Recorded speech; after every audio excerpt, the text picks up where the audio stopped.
ঢাকায় গুলিতে লালমনিরহাটের যুবক নিহত, জড়িতদের ফাঁসির দাবিতে মানববন্ধন লালমনিরহাটে। বৈষম্য বিরোধী ছাত্র আন্দোলনের সময় ঢাকায় গুলিতে নিহত মিরাজুল ইসলাম মিরাজ হত্যায় জড়িতদের ফাঁসির দাবিতে লালমনিরহাটের আদিতমারী উপজেলায় মানববন্ধন করা হয়েছে।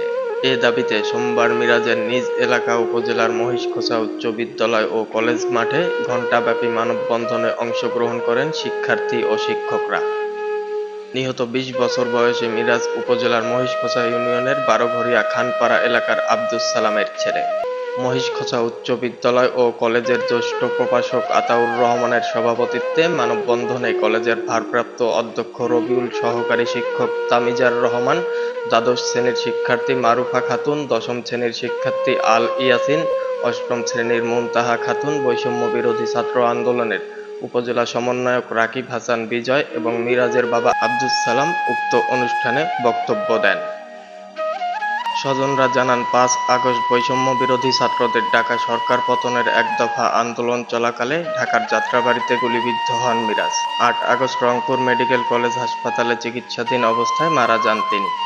মিরাজ মহিষখোসা বহুমুখী উচ্চ বিদ্যালয় থেকে এসএসসিতে উত্তীর্ণ হয়ে কলেজে ভর্তি হয়েছিলেন। পরে ঢাকায় গার্মেন্টসে কাজ করতে চলে যান। সেখানেই নিহত হন Miraj. Update time online desk, Lalmonirhat.